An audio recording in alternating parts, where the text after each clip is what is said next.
नमस्कार मित्रांनो, विन दोघातीलही तुटेना या मालिकेच्या आजच्या भागामध्ये अगदी मनपूर्वक मी तुमचं स्वागत करते। आजच्या भागामध्ये आजी आणि समर बाहेर आलेले आहेत। दोघं एकमेकांशी गप्पा करत आहेत। समर म्हणतो की आजी खरंच मला माफ कर, मी तुझी काळजी घेण्यासाठी कमी पडलो, नाहीतर ही अशी वेळ तुझ्यावर आलीच नसती। खरं तर माझीच खूप मोठी चूक झालेली आहे, तेव्हा मी तुझी काळजी घ्यायला हवी होती। त्यावरती आता आजी म्हणते की अरे पिंट्या, तुझी कसली चूक आहे, हे असली क्रूर माणसं या जगामध्ये असतात हे आपल्याला रोज उठून कुठे कळत असतं बरं। आणि आपण मात्र आपल्या जगामध्ये असतो, आपल्याला असं वाटतं की आपण एकदम सुरक्षित आहोत। पिंट्या अरे अशी विकृत माणसं आहे तर ती असली जगात असतात, या निमित्ताने आपल्याला समजलेलं आहे। म्हणजे हे बघ अरे, आता आपण काळजी घेऊ, हे बघ माझी सुटका करण्यासाठी अरे तू सगळं केलेलं आहे, तू आणि स्वानंदीने मला घरी आणलं, मग यापेक्षा काय अपेक्षा ठेवायची बरं। आणि काय रे पिंट्या, हे सगळं कोणी केलं असेल? त्यावरती समर म्हणतो की अगं हे बघ माहिती नाही, परंतु स्वानंदी मॅडम मात्र ऐकतीच नाही। आजी म्हणते की अरे स्वानंदी पण असं उगाच नाही बोलणार, तिला काहीतरी संशयास्पद वाटलं असेल, उगाच हे सर्व नाही बोलणार आणि ती सुद्धा जबाबदार मुलगी आहे। आता हे सर्व काही ऐकल्यानंतर मात्र समर आता लगेच म्हणतो की काकू बद्दल असं विचार करूच कसं शकते, कारण काकू घरातल्या घरात राहते, मग काकू असं आपल्या बरोबर वागेल का? त्या कसं काकूवर म्हणजे नाव घेऊ शकतात? त्यानंतर मात्र आता लगेच समोर म्हणतो नाही, पण अंशुमन सुद्धा असं नाही वागू शकत। तर लगेच आजी लगेच म्हणत आहे की अरे सगळ्या फॅमिलीने एकत्र राहिलं पाहिजे, सगळ्यांनी एकत्र अगदी गुण्या गोविंदाने नांदायला पाहिजे, आणि मला काही अंशुमन आणि मलिका यांचं खरं वाटत नाही। त्यावरती आता समोर म्हणतो की हे बघ, पुढे मात्र आता घरातील प्रत्येकाची काळजी घेण्याचं मी ठरवलेलं आहे। किती काही झालं तरी शेवटी मात्र आता मी प्रत्येकासाठी सिक्युरिटी गार्ड नेमलेला आहे, आणि आता सिक्युरिटी गार्ड प्रत्येकाची काळजी घेत राहील। हे बघ आजी, यापुढे मात्र तू सतत आपला फोन वगैरे आहे तर तो चार्ज करून ठेवायचा, कुठेही जरी गेली ना सगळ्या गोष्टी मात्र आता तुझ्या जवळ असणार आहेत, फोन चार्जर वगैरे सगळ्या, अगदी जाताना तुम्हाला फोन करायचा। कळले ना आजी, यापुढे कशी काळजी घ्यायची, प्रत्येक गोष्ट मला सांगितली पाहिजे, कळलं ना तुला आता? समर असे म्हणत असताना आजी म्हणते की हो अरे कळलं पिंट्या। त्यानंतर आता इकडे मलिका मात्र आता रूम मध्ये आहे आणि अंशुमन तेथेच असतो। तेव्हा मलिका म्हणते की अरे ती स्वानंदी, तिची लायकी तरी आहे का बघ ना, अगोदर मात्र मला ती टोमणे मारत होती आणि आता आता तिने माझ्यावर चक्क आरोप केलेत। एकतर त्या म्हातारीचा माझ्यावर रागच आहे, आणि आता म्हणजे बरं झालं त्या म्हातारीने तिच्यावर विश्वास नाही ठेवला, नाहीतर सगळं काही संपलं असतं। शिवून म्हणतो की त्या स्वानंदीचा जो काही आता हा कॉन्फिडन्स आहे तो वाढत चाललेला आहे, परंतु ते वसुलीवाले मात्र आता तिला भेटले तरी कुठे? तेव्हा मलिका म्हणते की अरे ती स्वानंदी आहे, स्वानंदी अगदी बिळातून सुद्धा तिने शोधून काढलं असेल। त्यावरती मात्र आता लगेच अंशुमन म्हणतो की पण दादाने मात्र तिला डिसमिस करून टाकलं, तिच्यावर विश्वास नाही ठेवला। अंशुमन पुढे म्हणतो की हे बघ अगं, कितीही स्वानंदीने उड्या जरी मारल्या ना तरी सुद्धा ती आपलं काहीच वाकडं करू शकत नाही। त्यावरती मलिका म्हणते की हो का, असं का? अंशु, मी तुला किती वेळेस समजावलं, तुझा हा ओव्हर कॉन्फिडन्स आहे तर तू मात्र आपल्याला एक दिवस नडेल, आणि आज सगळ्यांच्या समोर त्या स्वानंदीने मला व्हिलन ठरवलेलं आहे, त्यामुळे आजचा जो काही दिवस होता, जी काही वेळ होती, कसं तरी मी हाणून पाडला, पण समोरचा सुद्धा विश्वास आता डगमगत चाललेला आहे। तेव्हा अंशुमन म्हणतो की नाही, हे बघ दादाचा अजूनपर्यंत तुझ्यावर विश्वास आहे, इथून पुढे सुद्धा राहणार आहे। त्यावरती मलिका म्हणते की हो अरे विश्वास आहे आणि इथून पुढे सुद्धा राहणार आहे, पण तरी सुद्धा त्याचा विश्वास आहे, पण तो कंट्रोलमध्ये नाही ना, कारण आजपर्यंत तो माझं सर्व काही ऐकत होता, पण आता स्वानंदीचं सर्व काही ऐकतो। आजकाल जास्त तो स्वानंदीच्या कंट्रोलमध्ये असतो, माझ्या नाही। तो तिच्या प्रेमामध्ये पार बुडालेला आहे आणि कसं बसं मात्र सांभाळून घेतलेलं आहे, परंतु हे सगळं फार दिवस नाही चालणार, परिस्थिती कधीही पलटू शकते, त्यामुळे किती काही झालं तरी आता आपल्याला सावध राहावंच लागेल। तेव्हा हे ऐकून अंशुमन म्हणतो की म्हणजे आपण घाबरून राहायचं का, त्या स्वानंदीला घाबरून राहायचं? तेव्हा लगेच आता मलिका म्हणते की मी असं कुठे म्हटलं ना, त्या स्वानंदीने त्या मलिकाला उघडं पाडण्याचा प्रयत्न केलेला आहे, मी तिला नाही सोड। तुला काय वाटलं की अरे अंशुमन, मी तिला असं सोडेल? मी तिला मात्र आता हे सगळ्याची शिक्षा देईल म्हणजे देईलच। त्यानंतर आता इकडे वृद्धाश्रमामध्ये आता सगळेजण आता आषाढी एकादशी निमित्त कार्यक्रम ठेवलेला आहे। प्रमिला ताईंची खूप धावपळ सुरू असते, ती प्रत्येकाला कामाला लावून सगळी तयारी व्यवस्थित पार पाडायला सांगते आणि त्यानंतर मात्र आता प्रमिला ताई म्हणजे त्या आजी स्वानंदीला फोन करतात आणि म्हणतात की काय झालं राजवडेबाई, कशा आहात, काय सुरू आहे.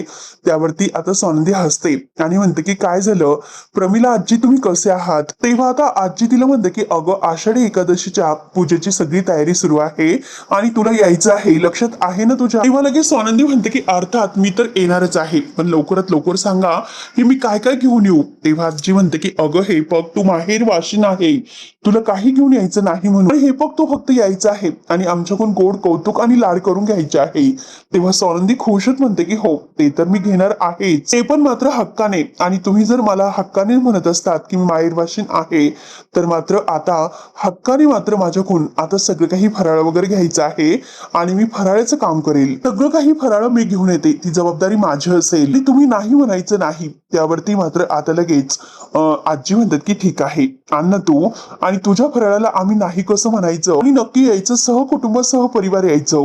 हे बघ अगं समर रावांसाठी खास असं आमंत्रण, त्यांना नक्की घेऊन यायचं बरं का, आणि त्यांसाठी खास असं आमंत्रण असेल. त्यावरती आता स्वानंदी हसते आणि म्हणते की बापरे, मी त्यांची गॅरंटी आता देऊ शकत नाही, पण निरोप मात्र मी त्यांना नक्की विसरून न विसरता देते नक्की. आजी म्हणतात की अगं हे बघ फुगड्या वगैरे सगळं खेळायचं आहे, काही आता म्हणजे विसरायचं नाही. त्यावरती स्वानंदी म्हणते की बापरे फुगड्या, बापरे मला चक्कर येते, मी नाही खेळू शकत, तुम्हीच खेळा फुगड्या वगैरे आणि लवकरच मात्र आता आपण भेटूयात असं करून आता बाय करत फोन ठेवतात.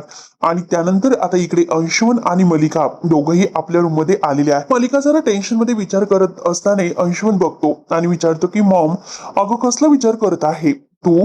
त्यावरती आता लगेच मलिका म्हणते की अरे त्या स्वानंदीचा आणि त्या स्वानंदीने माझ्यावर किडनॅपर करण्याचा आरोप केलेला आहे. आणि बघ ना तुझ्या ताईने सुष्मिताला म्हणते, सुष्मिता म्हणते की हो ना ताई असं कसं वागू शकते, माझी ताई माझ्याशी असं वागते आणि तुम्ही तर बघितलंच ना तिने कसे माझ्याकडून आता हे अधिकार सुद्धा काढून घेतले आणि बघा ना ती कसं वागते आपल्याशी, फार असं वियर्ड वागते. तेव्हा लगेच आता मलिका म्हणते की हो ना बघ ना सुष्मिता तू घरात आल्यापासून फक्त आणि फक्त ती तुझा छळ करत आहे, कशी वागते ती तुझ्याशी. म्हणून मलिका आता बरोबर सुष्मिताचे आणखीन कान स्वानंदीच्या विरोधात भरतच असते. त्यावरती सुष्मिता विचारते की अहो मॉम इन लॉ पण मी काय करू. तर लगेच मलिका आता अंशुमनला म्हणते की बघितलंस का सुष्मिता किती भोळी आहे आणि तू सुद्धा तिच्यासारखंच वाग. तेव्हा सुष्मिता म्हणते की मी तिच्यासारखं वागायला गेल्यानंतर आता ती म्हणजे मी तोंडावर पडत असते. तर मलिका तिच्या आणखीन कान भरते आणि म्हणते की एक काम कर, तू तुझं मात्र डोकं चालव आणि एकदा की डोकं चालवलं तर तुला मात्र आयडिया येतील आणि एकदा की आयडिया आल्या तर मात्र तू तुझ्या ताईला मात्र कसं बसं तोंडावर पाडू शकते. आणि सोच तू काहीतरी विचार कर. म्हणून बरोबर आता सुष्मिताला त्या म्हणजे तिच्या भरीस घालत असतात या स्वानंदीच्या विरोधात.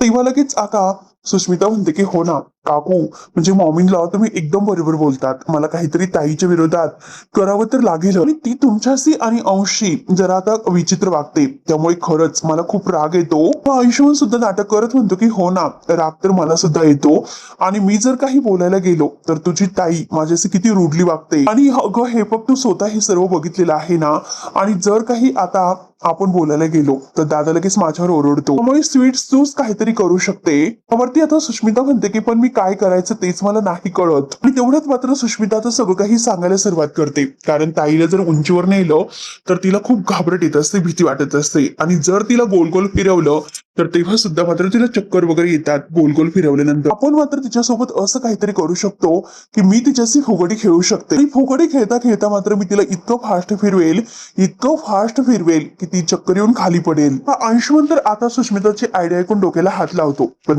मलिका तिच्या जवळ येते आणि म्हणते की वाव मस्त आयडिया आहे सुष्मिता, भारी. आणि हे बघ ही मात्र शाळेतील आता गॅदरिंगची आयडिया वाटते, पण यापेक्षा सुद्धा तू मस्त काहीतरी आता शोधून काढू शकते. विचार कर आणखीन नक्की तिला कसा त्रास देता येईल. त्यानंतर आता सुष्मिता विचार करत असते तर इकडे स्वानंदी आपल्या रूम मध्ये आहे. समर तिच्या जवळ येतो आणि समर म्हणतो की स्वानंदी मॅडम काय हो झोप लागली होती का. तेव्हा स्वानंदी म्हणते की हो झोपच लागली होती, ते पण एकदम शांत. आणि मला का शांत झोप नाही लागणार, तेव्हा समर विचारतो की घरातील सगळ्यांना शांत झोप लागली असेल का?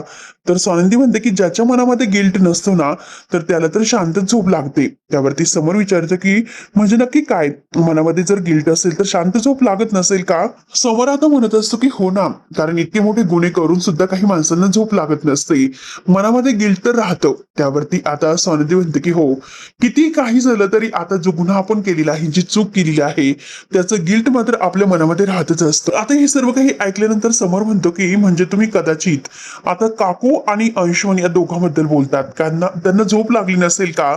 तेव्हा आता स्वानंदी म्हणते की त्यांच्या मनात जर गिल्ट असेल तर कदाचित नसेल लागली त्यांना झोप. आणि आता समोर म्हणतो की कदाचित मात्र त्यांच्यावर जे काही आरोप झाले आहे आणि ते त्यांनी केलेली नसेल म्हणून सुद्धा त्यांना टेन्शन आलं असेल आणि त्यामुळे सुद्धा झोप लागली नसेल. तेव्हा आता स्वानंदी म्हणते की बास, कारण आपण फिरून फिरून का त्यांच्याजवळ येतो. समोर म्हणतो की जेव्हापासून मी तुमच्या प्रेमात पडलो तेव्हापासून तुमच्यावर चिडणं फारच अवघड झालेलं आहे. तेव्हा स्वानंदी म्हणते की अरे बापरे, असं व्हायला नको.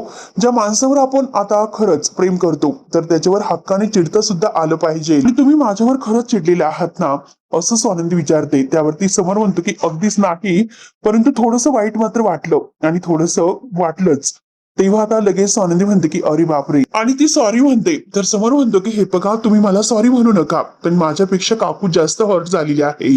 तेव्हा स्वानंदी म्हणते की मी त्यांची माफी मागितलेली आहे. तेव्हा आता समोर म्हणतो की हे बघा, जेव्हा त्याचं मन दुखावलेलं आहे आणि त्यानंतर मात्र तुम्ही सॉरी म्हणलेले आहेत आणि तिच्या मनात जर आता हे गिल्ट कायम राहत असेल की तुम्ही मात्र तिच्यावर आरोप केले, तर तुमच्या सॉरी म्हणण्याचा काय उपयोग आहे बरं? तुम्ही सुद्धा सॉरी म्हटलात, पण तुमच्या मनात त्यांच्याविषयीचे जे काही हे संशय आहे ते तसेच आहेत. तेव्हा स्वानंदी म्हणते की हो, किती काही झालं तरी त्यांच्याविषयी असणारं माझं मत कधीही नाही बदलणार. तेव्हा आता स्वानंदी म्हणते की हे बघा, काकूला बरं वाटावं त्यामुळे मी माझ्या विवेक बुद्धीला मात्र नाही टाळू शकत. मी माझ्या डोक्यामध्ये जे काही त्यांच्याविषयी असणारे थॉट म्हणजे विचार जमा झालेले आहेत, तर ते असे पुसून मी नाही टाकू शकत. आणि मला अजून सुद्धा तेच वाटतं, काय काकूने जे काही आता आजीला किडनॅप केलेलं आहे त्यामागे काकूंचाच हात आहे. मला तर असं वाटलं होतं की त्या अंगठीवरून मी सगळं काही सिद्ध करून दाखवेल. नाही, त्या खूप स्मार्ट आहे, मी नाही सिद्ध करू शकले, पण ठीक आहे, काही हरकत नाही. तर समर म्हणतो की मग आता सोडून द्या तुम्ही तुमचा हट्ट, तुम्ही का तिच्या मागे लागलात? समर म्हणतो की घरातील एक माणूस दुसऱ्या माणसाच्या वाईटावर असेल तर ते शोधून काढायला नको का? त्यावरती आता हे ऐकून समर म्हणतो, आम्ही सगळेजण कशा कशातून गेलेले आहोत हे तुम्हाला माहितीच आहे, त्यामुळे आम्ही सगळ्यांना असं घट्ट धरून उभे आहोत. स्वानंदी म्हणते की हे बघा, मला समजतं, परंतु आता मात्र एक ना एक दिवस मात्र मी तुमच्या समोर नक्की तो पुरावा आणून देईल काकूच्या विरोधात. नक्की काकू कशा दोषी आहेत हे तुम्हाला सांगणारा पुरावा लवकरात लवकर आणून देईलच मी. आणि हे बघा, आजींचं वय बघा, आजींच्या बाबतीमध्ये मात्र आता हे असं काही घडेल हे आपल्या कंट्रोलमध्ये नसते. हे कोणीतरी करत आहे हे म्हणजे नक्की तुम्हाला सांगायला नको. समोर म्हणतो की ठीक आहे, तुम्हाला जे योग्य वाटेल ते तुम्ही करा. जर तुम्ही पुरावा आणू शकला नाही तर काकू ह्या कुटुंबाचा एक महत्वाचा भाग आहे, तुम्हाला मान्य करावं लागेल. चला येतो मी, असे बोलून समोर जायला निघतो. तेव्हा लगेच आता स्वानंदी म्हणते की एक मिनिट, ते राजवाडे आपलं भांडण तर मिटलं ना? तेव्हा लगेच आता समोर म्हणतो की आपण भांडत होतो. आता स्वानंदी म्हणते की अहो, हा जो काही वाद घालत होतो तो वाद मिटला ना? तेव्हा लगेच आता समोर म्हणतो की हो, मिटलेला आहे. त्यानंतर मात्र स्वानंदी आता त्या वृद्धाश्रमाबद्दल विचारते, कारण आज प्रमिला आजींचा फोन आलेला होता आणि त्यांच्या वृद्धाश्रमामध्ये आज आषाढी एकादशी निमित्त कार्यक्रम आहे, त्यांनी आपल्याला बोलवलेलं आहे. मग तुम्हाला थोडासा वेळ भेटेल का येण्यासाठी? तेव्हा आता त्यांनी आपल्याला बोलवलेलं आहे हे सांगते. समोर म्हणतो की ठीक आहे, मी नक्की वेळ काढतो, आपण जाऊयात, आपण नक्की तिकडे जाऊ, मी ऑफिस मधून येतो, तुम्ही घरून इकडे या. तेव्हा समोर आता जायला निघतो तर स्वानंदी म्हणते की राजवाडे, अहो एक राहिलं होतं. तेव्हा समोर विचारतो की आता काय राहिलेलं आहे? तर स्वानंदी म्हणते की I love you, I love you म्हणायचं राहिले आहे. तेव्हा ती आय लव्ह यू असं म्हणते. समोर खूप खुश होतो.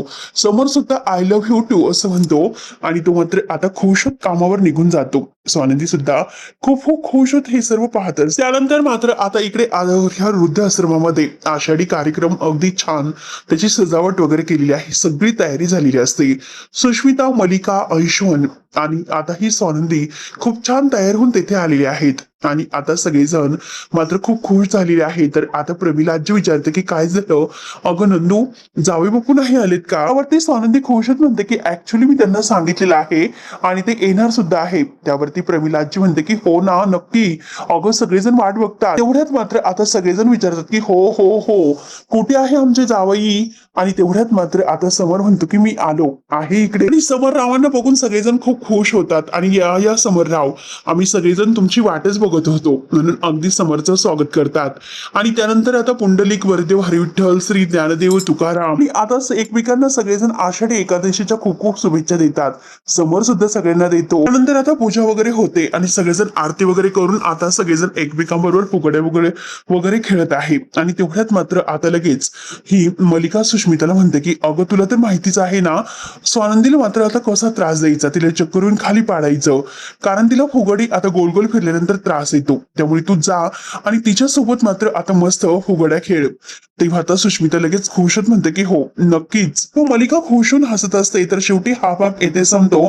पुढील भागामध्ये नक्की काय होईल हे बघायला विसरू नका. तोपर्यंत धन्यवाद.